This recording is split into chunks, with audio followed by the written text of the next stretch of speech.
dad's silent revenge. At 59, after 32 years of marriage, I walked into that lawyer's office and signed away everything I'd built. My $2.8 million construction company, my house, my entire life's work. The lawyer begged me to stop, but I signed those papers with a smile. Nobody knew I'd already won the moment I put pen to paper. I'm Carl Pierce, and this is how I destroyed the woman who tried to steal my life. For 32 years, I thought I knew my wife, Beverly. We built Pierce Construction together from nothing. Me swinging hammers in the Connecticut heat, her handling the books from our kitchen table in our little ranch house on Maple Street. 2 boys, Keith and Roger, raised right with strong backs and honest values.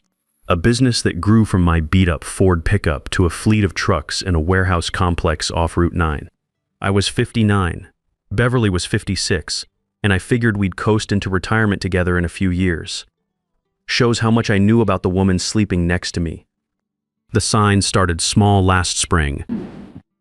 Beverly began staying late at our office on Industrial Drive more often, claiming she was working on new business development strategies with our consultant, Diana Foster. Diana was 35, sharp as a tack, and Beverly had hired her 6 months ago to help us expand into commercial contracts. Our office sits in a converted warehouse, nothing fancy, just functional space with my drafting table, Beverly's desk, and a conference room where we met with clients. I'd built most of the interior myself, including the oak reception counter I was particularly proud of. Deanna's brilliant, Beverly would say, walking through our front door at 9 p.m., smelling like expensive perfume that definitely wasn't the drugstore stuff she usually wore. She's revolutionizing how we approach client relationships. When I asked to meet this miracle worker, Beverly always had excuses. Deanna was too busy traveling to meet with potential clients or working on confidential proposals that couldn't be discussed yet. For a guy who'd built his business on handshake deals and looking people in the eye, something felt off. The company credit card statements were the first real red flag. I always reviewed them at our kitchen table every month, spread out next to Beverly's coffee mug and my reading glasses. Fancy restaurants I'd never heard of, places with names like Le Bernardin and the Capitol Grill charged during business meetings that weren't on any calendar I could find. Hotel stays in Hartford when we had no projects anywhere near that city. Wine purchases for $200 a bottle when Beverly and I usually grabbed a 6-pack of Bud Light to share on the back deck. "Beverly," I said one evening in our home office, really just the spare bedroom with filing cabinets lining the walls and a desk by the window overlooking our backyard. I was looking at the statements under the harsh fluorescent light. "What's this $800 dinner at some place in Manhattan?" She barely looked up from her laptop, fingers clicking on the keyboard. "Client entertainment." Diana set it up. "These commercial developers expect a certain level of sophistication. Carl, we can't take them to Applebee's." "Which client?" "The Morrison Group." "You wouldn't know them." I knew every major contractor in 3 states. There was no Morrison Group, at least not one big enough to justify an $800 dinner, but I wanted to believe her. After 32 years, you don't just throw in the towel because your wife orders expensive wine, right? We'd weathered the recession in 2008, raised 2 good sons, built something real together. This had to be some kind of misunderstanding. The breaking point came on a Tuesday morning in March. I was in Beverly's desk at the office, looking for the insurance paperwork we needed for a job site inspection. Her desk was always organized, neat stacks of invoices, client files in alphabetical order, pens lined up like soldiers. But tucked behind her business card holder, almost like it was hidden, I found a hotel key card. The Grand Hyatt in Hartford, room 412. There was a handwritten note wrapped around it in feminine handwriting I didn't recognize. "Can't wait for our weekend getaway. Thank you for making me feel alive again. All my love, D." I sat in Beverly's chair for 20 minutes, staring at that keycard and note. The office was quiet except for the hum of the air conditioning and distant traffic on Route 9. D for Diana, Beverly and Diana. Not client meetings. Not business development. A full-blown affair. 32 years of marriage. 2 sons we'd raised together. A business we'd built from my pickup truck and her kitchen table bookkeeping. And she was throwing it all away for a woman half my age. My hands were shaking as I slipped the keycard and note into my shirt pocket. I drove home to our house on Maple Street, in a daze, barely remembering to stop at red lights. Our neighbors were out mowing lawns, living their normal Tuesday lives while mine fell apart. That night I confronted her. No games, no subtle questions. I waited until she got home from another late meeting, then dropped the key card on our dining room table between the salt and pepper shakers. "Who is she to you, Beverly?" My wife's face went through 3 emotions in 5 seconds. Shock, like she'd been slapped. Panic, like a deer in headlights. Then something I'd never seen before, cold calculation, like she was doing math in her head. "I want a divorce," she said, just like that. 32 years dismissed with 4 words. "We can work this out," I started, but she cut me off with a wave of her hand. "There's nothing to work out, Carl. Diana and I are in love. We're starting a new life together. What about the business, the house, everything we built?" Burley smiled, and it wasn't the smile I'd fallen in love with back in 1992. This was predatory, like a shark smelling blood in the water. "The business is in my name, Carl. I've been very careful about that over the years. The house too. Legally, you built nothing. You just swung hammers while I handled the real work." I felt like she'd hit me with a sledgehammer. "Beverly, I founded Pierce Construction in 1992. You helped with paperwork. That's not how the current corporate structure reads. My lawyer will be in touch." She packed 2 suitcases that night, moving through our bedroom like she was checking items off a list. Clothes from the closet we'd shared for decades. Jewelry from the dresser where I kept my work gloves. Just like that, 32 years reduced to 2 pieces of luggage and a taxi waiting in our driveway. The house felt huge and empty after she left. I sat at our kitchen table, the same table where we'd done homework with the boys, planned family vacations, celebrated promotions and new contracts. Now I was eating cereal for dinner and wondering how everything had gone so wrong so fast. 3 weeks later, I found myself sitting across from Terry Anderson in his law office downtown. Beverly's attorney had recommended him, which should have been my first red flag. Nice enough guy in his expensive suit, but he kept checking his watch like he had somewhere better to be. Terry looked uncomfortable as he read Beverly's proposed settlement, shifting papers around his polished desk like they might catch fire. "Mr. Pierce, this is barely legal," he said, looking up from the papers, with the expression of a man who'd just stepped in something unpleasant. "She's offering you $100,000 and your personal tools. That's it. From a $2.8 million business and $800,000 in other assets." I stared at the numbers on the settlement papers. After 32 years of marriage and building a business from nothing, Beverly thought my life was worth the price of a decent pickup truck. "What are my chances if we fight?" Terry hesitated, loosening his tie like it was choking him. "Honestly, it's tough. The business incorporation was restructured in her name in 1997. The house deed was changed to her name only in 2003. She's been planning this for decades, Carl. Fighting could take years and cost $200,000 in legal fees." "What if I just sign, Mr. Pierce? I strongly advise against, but I was already reaching for the pen. I saw the exact moment Terry realized what I was doing. His face went white, then red, like he was watching a car accident in slow motion. "Please think about your future," he said desperately, half rising from his chair. "Where will you live? How will you survive on $100,000? I signed the last page and looked up with a smile that confused everyone in that oak-paneled office. "Don't worry, Terry," I said softly. "I know exactly what I'm doing. See, what nobody knew was that I'd already won. They just didn't realize it yet." I drove from Terry's office to my new apartment on the other side of town. 1 bedroom, thin walls. View of a parking lot where teenagers practiced skateboard tricks. At 5D9, this cramped space with its beige carpet and flickering bathroom light was supposed to be my new life. For about 10 minutes, sitting on a folding chair I'd picked up at Walmart, I felt sorry for myself. Then I got to work. I pulled out my filing cabinet, one of the few things I'd managed to take from the house before Beverly changed the locks. For 32 years, I'd kept every receipt, every permit, every contract, every piece of paper related to our business. Beverly used to tease me about it at neighborhood barbecues. Carl in his filing system, she'd laugh, beer in hand, while our neighbors nodded politely. He's got records going back to the Bush administration. The first Bush. She wasn't laughing now. I spent that entire night going through files spread across my tiny kitchen table. My back ached from hunching over documents under the harsh overhead light. My eyes burned from squinting at faded receipts and carbon copies, but I kept searching because I knew what I was looking for. The original business registration from 1992, Pierce Construction Company, sole proprietor, Carl Pierce. My name, my signature, filed at the Connecticut Secretary of State's office when I was 27 years old and full of dreams. Business licenses from 1992 through 1996, all in my name only. Beverly wasn't even listed as an employee back then. Insurance documents from the early years listing me as the sole business owner, back when we could barely afford the premiums. Tax returns from 1992 through 1996 showing business income under my social security number, filed from our kitchen table with Beverly helping but not as a partner. But the real gold mine was in a manila folder marked early correspondence in my careful handwriting. Letters I'd written to suppliers on Pierce Construction letterhead. Contracts I'd signed with my first big clients. Permit applications in my own handwriting submitted to the town building department. All of it proving that Beverly hadn't handled the real work. I had built this company with my own hands, my own brain, my own reputation earned one honest job at a time. Beverly's corporate restructuring in 1997? I found those papers too, buried in our files like a smoking gun.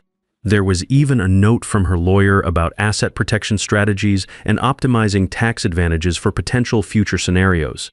She'd been planning this divorce for 27 years, moving pieces around the board like some kind of chess master. But here's the thing about being a contractor for 32 years.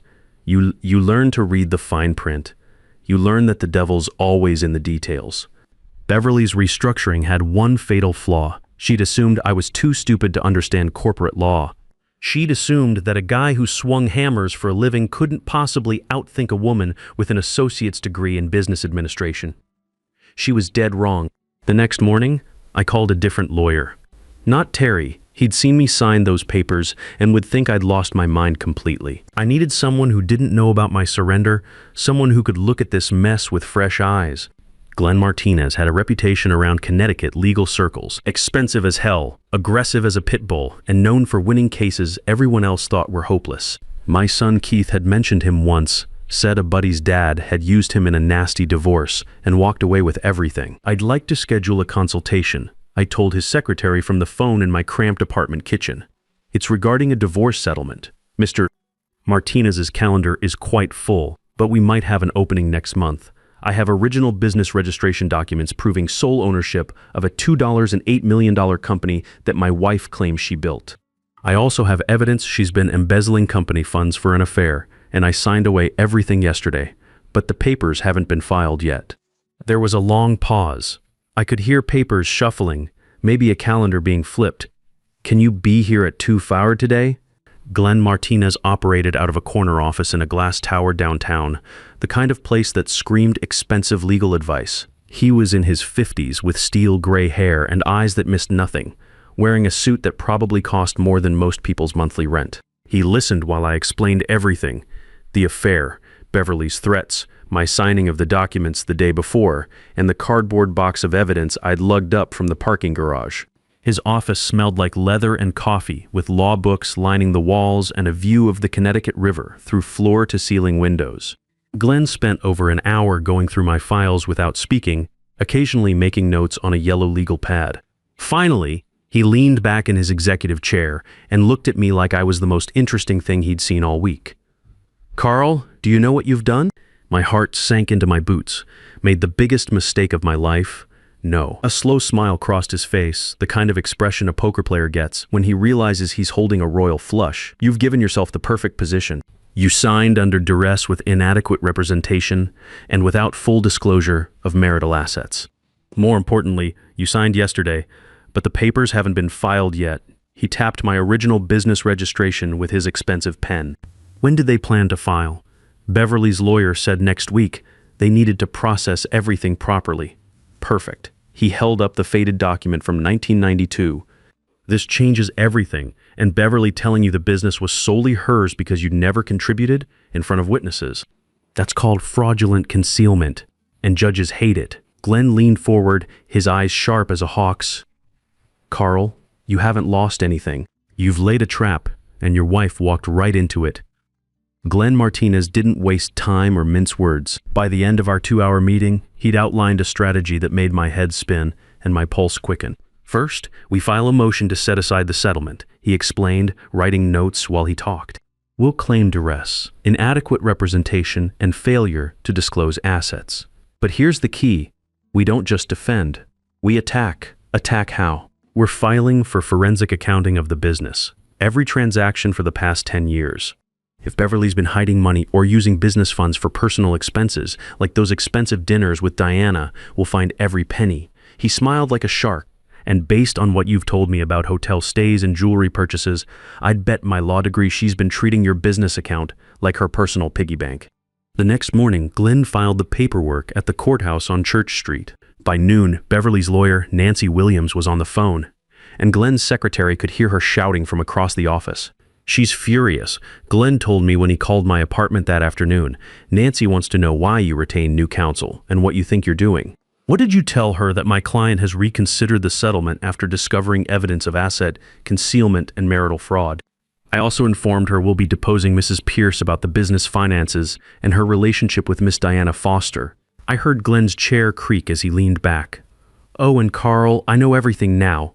Diana Foster, 35 years old, works as a business consultant. They've been seeing each other for approximately 2 years. Beverly's been paying for a Hartford apartment using business funds, $2,400 a month for the past 18 months. 2 years.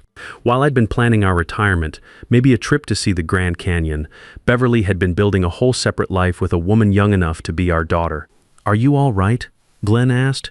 Yeah, I said, surprised to find it was true. The initial shock had passed, replaced by something colder and more determined. What happens next? Next, we wait for them to make a move. And Carl, they will make a move. Beverly thought she had everything sewn up tight. Now she's going to panic. 3 days later, my phone rang at 6 a.m. Beverly. I almost didn't answer. We hadn't spoken since the night she'd packed her bags and called that taxi. But curiosity won out. Carl. Her voice was tight, controlled like she was gripping the phone too hard. We need to talk. I have nothing to say to you. You hired Glenn Martinez. She spat his name like it left a bad taste in her mouth. What are you trying to prove? The settlement was fair. Fair. I actually laughed, sitting up in my narrow apartment bed. You tried to steal everything I built over 32 years. You called $100,000 fair for half a lifetime of work. You signed the papers willingly.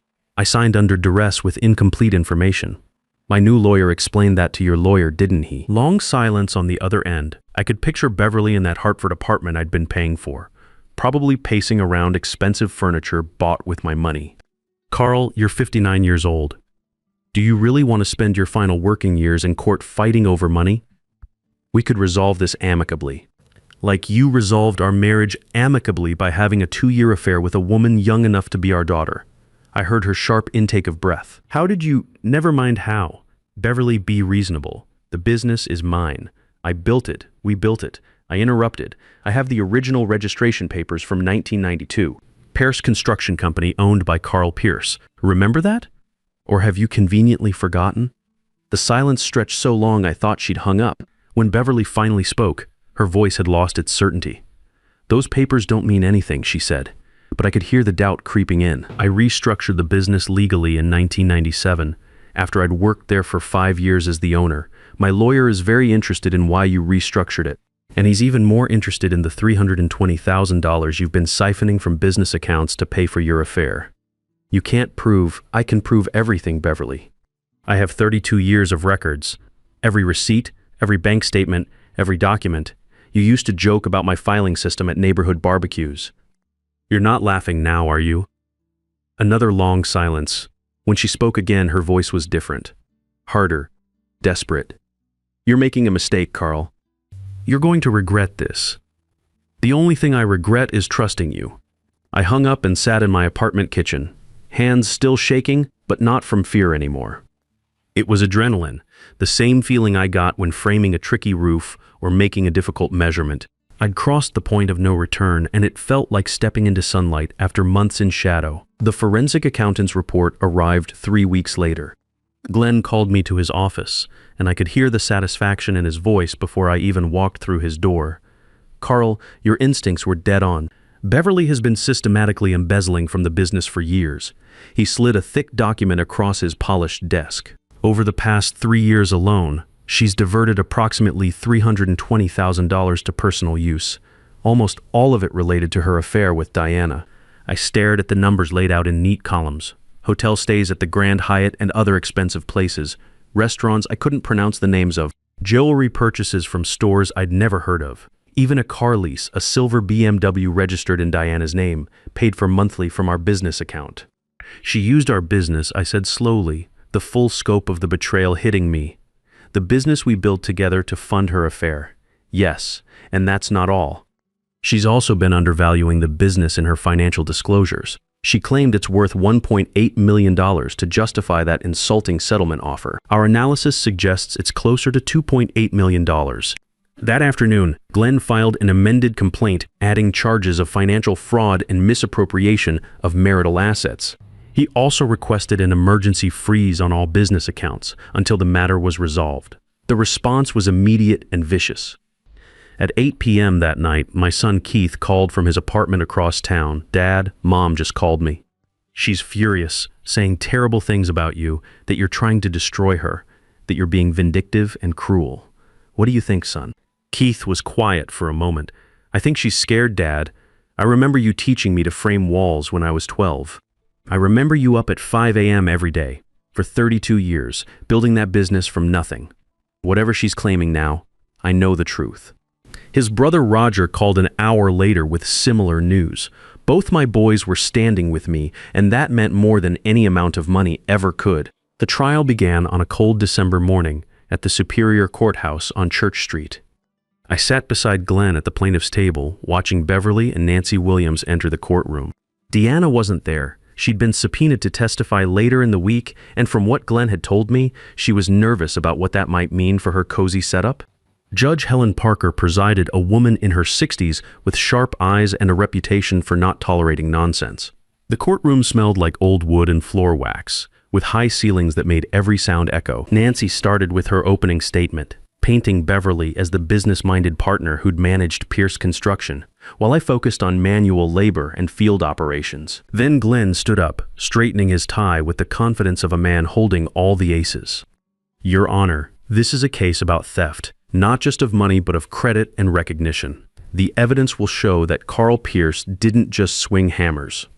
He founded, built, and managed a multi-million-dollar construction company for 32 years, while his wife systematically erased his contributions and embezzled company funds for an extramarital affair." Over the next 3 days, Glenn methodically built our case like he was constructing a building.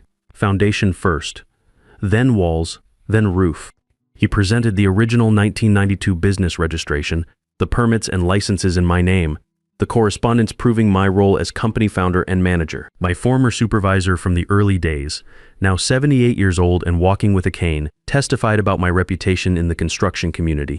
3 former employees confirmed my hands-on management style and Beverly's limited operational role. Then came Dr. Joyce Taylor, the forensic accountant.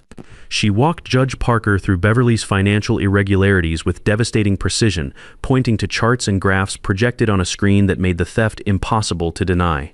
Over the past 3 years, Mrs. Pierce diverted approximately $320,000 from business accounts to personal use. She testified in a clear, professional voice that cut through the courtroom like a blade. This includes luxury hotel stays, expensive restaurant bills, jewelry purchases, and vehicle lease payments, all related to her extramarital relationship. I watched Beverly's face as the numbers were laid bare. She looked like she might be sick. When Beverly took the stand, Glenn's cross-examination was surgical. He had her read her own signature from documents that proved she'd known I was the business owner, then watched her try to explain why she'd later claimed otherwise.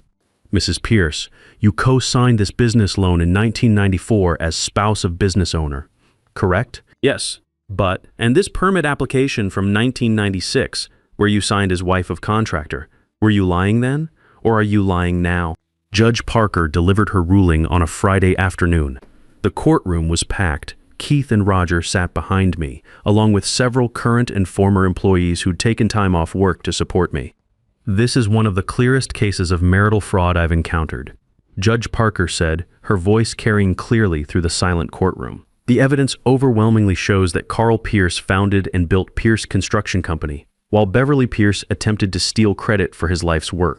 She looked directly at Beverly. "Therefore, I'm awarding Mr. Pierce 80% ownership of the business, valued at $2.8 million. Mrs. Pierce must also reimburse the marital estate for the $320,000 she embezzled, plus Mr. Pierce's legal fees, totaling $180,000 in dollars and Beverly whispered urgently to Nancy, but Judge Parker wasn't finished. By my calculation, Mr. Pierce is awarded assets totaling approximately $2.06 million. Mrs. Pierce may keep her personal belongings and whatever remains after satisfying this judgment. The gavel struck once, final and decisive. 6 months later, I'm sitting in my own house again, not the one on Maple Street, which I sold, but a comfortable place on the lake with a workshop out back. Beverly declared bankruptcy 2 months after the trial. Deanna left her the week the judgment was announced, apparently deciding that love wasn't worth living in a studio apartment. At 59, I thought my life was ending. Instead, it was just beginning again. I've got good years left, a business that's thriving, and the respect of my sons. These days, I wake up every morning in my own house, running the business I built with my own hands. Keith and Roger stop by the office regularly, learning the trade I'm proud to pass down. Beverly learned the hard way that 32 years of partnership means something in a court of law. Justice served cold tastes pretty damn good. What would you have done in my situation? Sometimes the smartest move isn't fighting back immediately. It's letting someone think they've already won while you gather the ammunition to destroy them completely. Remember, it's never too late to stand up for yourself, even at 59. The people who try to steal your life's work are counting on you being too tired, too old, or too scared to fight back. Prove them wrong.